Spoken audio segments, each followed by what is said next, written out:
ವಕಫ್ ಅಂತ ಅಷ್ಟೇ ಅಲ್ಲ, ಇನ್ನೂ ಒಂದು ಬಹಳ ಆತಂಕಕಾರಿ ವಿಷಯ ಹೇಳ್ತೀನಿ ನಾನು. ಏನು 8 2B ವಕಫ್ ಅಂತೇಳಿ ಒಂದು ಕಾಲಮ್ ಮಾಡ್ಯಾರ ಅವರು. ಮುಂದೆ ಭವಿಷ್ಯದಲ್ಲಿ ವಕಫ್ ಆಗುವಂತದ್ದು ಒಂದು ಲಿಸ್ಟ್ ಮಾಡ್ಯಾರ. ಅದು ಒಂದು 5-6 ಸಾವಿರ ಎಕರೆ ಮಾಡಿದ್ದಾರೆ ಬಿಜಾಪುರ ಜಿಲ್ಲೆಯಲ್ಲಿ. ಅಂದ್ರೆ ಎಲ್ಲಾ ಕಡೆ DC ಕಚೇರಿಯಲ್ಲಿ ಮುಂದೆ ಆಗುವಂತದನ್ನು ಒಂದು ಪ್ಲಾನ್ ಮಾಡಿ ಇಟ್ಟಿದ್ದಾರೆ. ವಕಫ್ ಅಂತ ಅಷ್ಟೇ ಅಲ್ಲ, ಇನ್ನೂ ಒಂದು ಬಹಳ ಆತಂಕಕಾರಿ ವಿಷಯ ಹೇಳ್ತೀನಿ ನಾನು. ಏನು 8 2B ವಕಫ್ ಅಂತೇಳಿ ಒಂದು ಕಾಲಮ್ ಮಾಡ್ಯಾರ ಅವರು.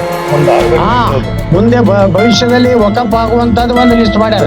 ಅದು ಒಂದು 5-6 ಸಾವಿರ ಎಕರೆ ಮಾಡಿದ್ದಾರೆ ಬಿಜಾಪುರ ಜಿಲ್ಲೆಯಲ್ಲಿ. ಅಂದ್ರೆ ಎಲ್ಲಾ ಕಡೆ DC ಕಚೇರಿಯಲ್ಲಿ ಮುಂದೆ ಆಗುವಂತದನ್ನು ಒಂದು ಪ್ಲಾನ್ ಮಾಡಿ ಇಟ್ಟಿದ್ದಾರೆ.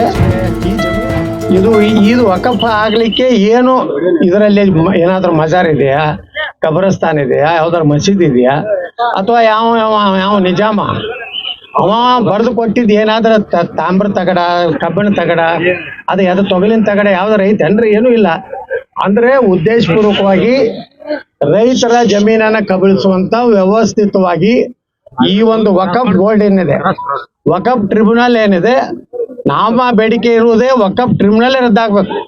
ಯಾವುದೇ ರೈತ ತನ್ನ ಜಮೀನಾಗಲಿ, ಸರ್ಕಾರಿ ಜಮೀನಾಗಲಿ, ಮಠ ಮಂದಿರದಾಗಲಿ, ಅವರು ಅಲ್ಲಿನ ಅಸಿಸ್ಟೆಂಟ್ ಕಮಿಷನರು, DC ಅವರು, ಅಲ್ಲಿ ನ್ಯಾಯಾಲಯಗಳು ಮತ್ತು ಹೈಕೋರ್ಟು, ಸುಪ್ರೀಂ ಕೋರ್ಟಿಗೆ ಹೋಗ್ಬೇಕು ವಿನಃ ಈ ವಕಫ್ ಟ್ರಿಬ್ಯುನಲ್ಗೆ ಹೋಗಬಾರ್ದು ಅನ್ನೋದೇ ನಮ್ಮ ಮೂಲ ಉದ್ದೇಶ. ಈಗಾಗಲೇ ಪ್ರಧಾನಮಂತ್ರಿಗಳು ಈ ವಕಫ್ ತಿದ್ದುಪಡಿಯನ್ನ ತಂದಿದ್ದಾರೆ ಹೋದ ಪಾರ್ಲಿಮೆಂಟ್ನಲ್ಲಿ. ಆದರೆ ಕಾಂಗ್ರೆಸ್ ಮತ್ತು ಅವರೆಲ್ಲ ಮಿತ್ರ ಪಕ್ಷಗಳು ಇದನ್ನ ತೀವ್ರ ವಿರೋಧ ಮಾಡಿದ್ರಿಂದ ಇವತ್ತು ಜಾಯಿಂಟ್ ಪಾರ್ಲಿಮೆಂಟರಿ ಕಮಿಟಿ ಕೊಟ್ಟಿದ್ದಾರೆ. ಅದಕ್ಕೆ ಜಾಯಿಂಟ್ ಪಾರ್ಲಿಮೆಂಟ್ ಕಮಿಟಿ ಅವರು ಸಹಿತ ಮೊನ್ನೆ ನಮ್ಮ ಏನ್ ಬಿಜಾಪುರನ ಹೋರಾಟ ಮಾಡಿದೀವಿ. ಅಲ್ಲಿ ಸುಮಾರು 16,000 ಎಕರೆ ವಕಫ್ ಅಂತ ಅಷ್ಟೇ ಅಲ್ಲ, ಇನ್ನೂ ಒಂದು ಬಹಳ ಆತಂಕಕಾರಿ ವಿಷಯ ಹೇಳ್ತೀನಿ ನಾನು. ಏನು 8 2B ವಕಫ್ ಅಂತೇಳಿ ಒಂದು ಕಾಲಮ್ ಮಾಡ್ಯಾರ ಅವರು. ಮುಂದೆ ಭವಿಷ್ಯದಲ್ಲಿ ವಕಫ್ ಆಗುವಂತದ್ದು ಒಂದು ಲಿಸ್ಟ್ ಮಾಡ್ಯಾರ. ಅದು ಒಂದು 5-6 ಸಾವಿರ ಎಕರೆ ಮಾಡಿದ್ದಾರೆ ಬಿಜಾಪುರ ಜಿಲ್ಲೆಯಲ್ಲಿ. ಅಂದ್ರೆ ಎಲ್ಲಾ ಕಡೆ DC ಕಚೇರಿಯಲ್ಲಿ ಮುಂದೆ ಆಗುವಂತದನ್ನು ಒಂದು ಪ್ಲಾನ್ ಮಾಡಿ ಇಟ್ಟಿದ್ದಾರೆ.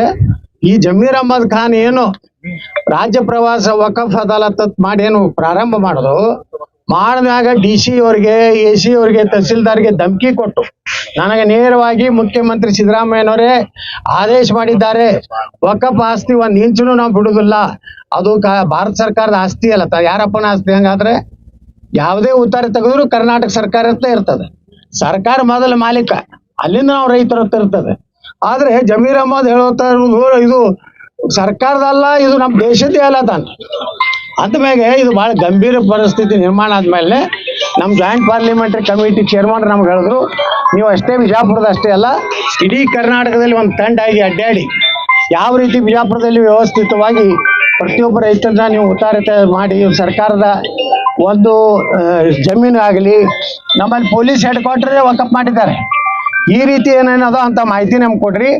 ನಿಮ್ಮನ್ನ ವಿಶೇಷವಾಗಿ ದಿಲ್ಲಿ ಕರೆಸಿ ಜಾಯಿಂಟ್ ಪಾರ್ಲಿಮೆಂಟರಿ ಕಮಿಟಿ 31 ಸದಸ್ಯರಿದಾರ, ಏನೇನು ನಿಮ್ಮ ಸಮಸ್ಯೆ ಅದ ಅವ್ರಿಗೂ ಸ್ವಲ್ಪ ಅರಿವು ಬರಲಿ ಅವ್ರಿಗೆ. ಕಾಂಗ್ರೆಸ್ನವ್ರಿಗೆ ಏನು ಲಾಲು ಪ್ರಸಾದ್ ಯಾದವ್ ಪಾರ್ಟಿಗೆ, ಮಮತಾ ಬ್ಯಾನರ್ಜಿ ಪಾರ್ಟಿಗೆ, ಸಮಾಜವಾದಿ ಪಾರ್ಟಿಗೆ ಅರ್ಥ ಆಗಲಿ ವಕಫ್ ಎಷ್ಟು ಒಂದು ಖತರ್ನಾಕ್ ಒಂದು ಕಾನೂನು ಇದೆ ಅನ್ನೋಂಥದ್ದು. ಅದನ್ನ ಗಮನಕ್ಕೆ ತರಲಿಕ್ಕೆ ಈ ರೀತಿ ರಾಜ್ಯ ಪ್ರವಾಸವನ್ನ ನಾವೆಲ್ಲರೂ ಕೂಡಿ ಮಾಡ್ತಾ ಇದ್ದೀವಿ. ಸರ್, ಈಗ ಈ ಒಂದು ವಿಲೇಜ್ ಅಲ್ಲಿ 2022ರಲ್ಲಿ ವಕಫ್ ಅಂತೇಳಿ ಸರ್ಕೊಂಡಿದ್ರು ಪಾಣಿಲ್ಲ, ಅವಾಗ ಬಿಜೆಪಿ ಸರ್ಕಾರ ಇತ್ತು. ಒಂದಂತೂ ಕ್ಲಿಯರ್ ಮಾಡ್ತೀನಿ ನಾನು. ಅದು ಯಡಿಯೂರಪ್ಪನವ್ರ ಸರ್ಕಾರ ಇರಲಿ, ಬೊಮ್ಮಾಯಿಯವ್ರ ಸರ್ಕಾರ ಇರಲಿ, ಜಗದೀಶ್ ಶೆಟ್ಟರ್ ಸರ್ಕಾರ ಇರಲಿ, ಸದಾನಂದ ಗೌಡ್ರ ಸರ್ಕಾರ ಇರಲಿ, ಅದನ್ನ ಸಮರ್ಥನೆ ಮಾಡ್ಕೊಳಕ್ಕೆ ನಾವು ಬಂದಿಲ್ಲ. ಯಾರಿಗೆ ಅನ್ಯಾಯ ಆಗಿದೆ, ಅನ್ಯಾಯ ಆಗಿದೆ. ಯಾವ ಸರ್ಕಾರ ಇದ್ರು ಅನ್ಯಾಯ ಆಗಿದೆ. ನಾವೇನ ಅದನ್ನ ರೆಸ್ಕ್ಯೂ ಮಾಡಿ ನಾವು ಹಂಗ್ ಮಾಡಿಲ್ಲ ಹಿಂಗ್ ಮಾಡ್ಲತ್ತ ಅದನ್ನ ನಾವ್ ಯಾರು ವಾದ ಮಾಡ್ಲಿಕ್ ಬಂದಿಲ್ಲ. ನಾವು ಯಾದಗಿರಿ ಜಿಲ್ಲೆಯ ಶಹಾಪುರ ತಾಲೂಕಿನ ಕೊಂಗಟ್ಟಿ ಗ್ರಾಮದೊಳಗೆ ನಿಂತಿದೀವಿ. ನಾವು ನಿಂತಿರೋ ಜಾಗ ರೈತರದ್ದು. ರೈತರಿಗೆ ರೈಲ್ವೆ ಇಲಾಖೆಯವರು ಇದನ್ನ ಸ್ವಾಧೀನ ಪಡಿಸ್ಕೊಂಡು ಕೊನೆ ಹಂತದಲ್ಲಿ ಇದನ್ನ ಅವ್ರಿಗೆ ಕಾಂಪನ್ಸೇಷನ್ ಅನ್ನ, ಪರಿಹಾರ ಧನವನ್ನು ಕೊಡುವಂತ ಸಂದರ್ಭದಲ್ಲಿ ವಕ್ಫ್ ಬೋರ್ಡ್ನವರು ಮಧ್ಯೆ ಬಂದು ಅನಗತ್ಯವಾಗಿ ಗೊಂದಲ ಕ್ರಿಯೇಟ್ ಮಾಡಿ ಇದು ವಕ್ಫ್ ಆಸ್ತಿಗೆ ಸಂಬಂಧಪಟ್ಟಿದ್ದು, ಈ ಹಣ ನಮಗ್ ಬರ್ಬೇಕು ಅಂತ ಹೇಳಿ ಯಾವುದೇ ಆಧಾರ ಇಲ್ಲದೆ ಕ್ಲೇಮ್ ಮಾಡ್ತಾ ಇದ್ದಾರೆ. ಇದು ಬರೀ ರಾಯಚೂರು ಜಿಲ್ಲೆ ಮಾತ್ರ, ದಾವಣಗೆರೆ, ಯಾದಗಿರಿ ಜಿಲ್ಲೆ ಮಾತ್ರ ಅಂತ ಅಲ್ಲ. ನಾವು ಬೀದರಿಂದ ಶುರು ಮಾಡಿದ್ರೆ ಚಾಮರಾಜನಗರ ಜಿಲ್ಲೆವರೆಗೂ ಆ ರೀತಿಯ ಪ್ರಕರಣಗಳು ರಾಜ್ಯದಲ್ಲಿ ದೊಡ್ಡ ಪ್ರಮಾಣದಲ್ಲಿ ಇದೆ. ಯತ್ನಾಳ್ ಅವರು ನಮ್ಮ ಬಿಜಾಪುರದಲ್ಲಿ ಹೋರಾಟ ಮಾಡಿದ ಮೇಲೆ ಕೇಂದ್ರ ಸಚಿವರು ಇಲ್ಲಿ ಭಾಗವಹಿಸಿದ್ರು ಮತ್ತು ಜಗದಂಬಿಕಾ ಪಾಲ್ ಜಾಯಿಂಟ್ ಸೆಲೆಕ್ಟ್ ಕಮಿಟಿಯ ಅಧ್ಯಕ್ಷರು, ಅವ್ರ ಸದಸ್ಯರು ಕೂಡ ಬಂದು ಮಾಹಿತಿಗಳನ್ನು ತಗೊಂಡು ಹೋಗಿದ್ದಾರೆ.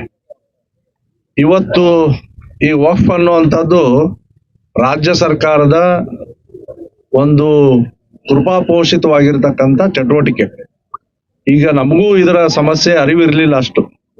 ಇದು ಒಂದು ಕ್ಯಾನ್ಸರ್ ರೀತಿಯಿಂದ ಒಳಗೆ ಮನುಷ್ಯನನ್ನ ಕಟ್ ಮಾಡಿದ ಹಾಗೆ ಈ ರೈತರನ್ನ, ಆನಂತರ ಮಠ ಮಂದಿರಗಳನ್ನ, ಹಾಗೇನೆ ಸರ್ಕಾರಿ ಶಾಲೆಗಳನ್ನ, ಅಂಗನವಾಡಿಗಳನ್ನ ಎಲ್ಲವನ್ನ ಕಬಳಿಸ್ತಾ ಇದ್ದಾರೆ.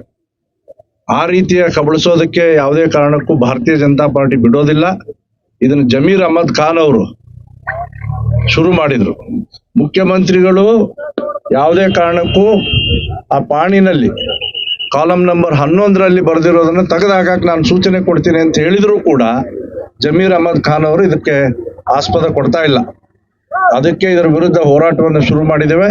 ಯತ್ನಾಳ್ ಅವರ ನೇತೃತ್ವದಲ್ಲಿ ಕರ್ನಾಟಕದಲ್ಲಿ ಈ ರೀತಿಯ ಎಲ್ಲ ಮಾಹಿತಿಗಳು ವಾರ್ ರೂಮಿಗೂ ಬಂದಿದೆ. ಸ್ವತಃ ನಾವು ಅನೇಕ ಸ್ಥಳಗಳಿಗೆ ಹೋಗ್ತಾ ಇದ್ದೀವಿ. ಮತ್ತೆ 30ನೇ ತಾರೀಕು ಬಾಗಲಕೋಟೆ ಜಿಲ್ಲೆ ತೇರದಾಳದಲ್ಲಿ ಈ ರೀತಿಯ ವಕ್ಫ್ ಯಾವುದೇ ಒಂದು ಆಸ್ತಿಯನ್ನ ನಮೂದಿಸಿದ್ದಾರೆ, ಆ ಸ್ಥಳಗಳಿಗೂ ಭೇಟಿ ಕೊಡೋರಿದ್ದೀವಿ. ಅದೇ ರೀತಿ 1ನೇ ತಾರೀಕು ಡಿಸೆಂಬರ್ ಬೆಳಗಾಂನಲ್ಲಿ ವಕ್ಫ್ ಬಾಧಿತರ ಸಮಾವೇಶನು ಕೂಡ, ಬೆಳಗಾಂ ಜಿಲ್ಲೆಯ ವಕ್ಫ್ ಬಾಧಿತರ ಸಮಾವೇಶನು ಕೂಡ ಮಾಡ್ತಾ ಇದ್ದೀವಿ. ಇದಕ್ಕೆಲ್ಲಕ್ಕೂ ಹೊಣೆ ಜಮೀರ್ ಅಹಮದ್ ಖಾನ್ ಅವರು ಮತ್ತು ಅದನ್ನು ಪೋಷಿಸ್ತಾ ಇರ್ತಕ್ಕಂಥ ಮುಖ್ಯಮಂತ್ರಿಗಳಾಗಿರ್ತಕ್ಕಂಥ ಮಾನ್ಯ ಸಿದ್ದರಾಮಯ್ಯನವರು ಈ ರೀತಿಯ ಗೊಂದಲಗಳನ್ನು ನಿರ್ಮಾಣ ಮಾಡ್ತಾ ಇದ್ದಾರೆ. ನಾನು ಈ ಸಂದರ್ಭದಲ್ಲಿ ಯತ್ನಾಳ್ ಅವರಿಗೆ ಅಭಿನಂದಿಸ್ತೇನೆ. ಯಾಕಂದ್ರೆ ರಾಜ್ಯದಲ್ಲಿ ಕಣ್ತರಿಸುವಂತ ಕೆಲಸವನ್ನ ಬಿಜಾಪುರದಿಂದ ಶುರು ಮಾಡಿದ್ದಾರೆ ಮತ್ತು ಜಗದಂಬಿಕಾ ಪಾಲ್ ಅವರು ಬಂದು ಇದರ ಮಾಹಿತಿಗಳನ್ನ ಅಲ್ಲಿ ತಗೊಂಡು ಹೋಗಿ ರಾಜ್ಯಾದ್ಯಂತ ಇರುವಂತ ಮಾಹಿತಿ ಕೇಳಿದ್ದಾರೆ. ಜನಜಾಗೃತಿ ಮೂಡಿಸೋದ್ರ ಜೊತೆಗೆ ಈ ರೀತಿಯ ಮಾಹಿತಿಗಳನ್ನು ನಾವು ಕಲೆ ಹಾಕ್ತಾ ಇದ್ದೀವಿ ಮತ್ತು ಸದ್ಯದಲ್ಲೇ ನಮ್ಮೆಲ್ಲರ ನಿಯೋಗ ಯತ್ನಾಳ್ ಅವರ ನೇತೃತ್ವದಲ್ಲಿ ದೆಹಲಿಗೆ ಹೋಗಿ ಜಗದಂಬಿಕಾ ಪಾಲ್ ಅವರಿಗೆ ಎಲ್ಲ ಮಾಹಿತಿಗಳನ್ನ ಕೊಡ್ತೇವೆ. ಮತ್ತು ಈಗೇನು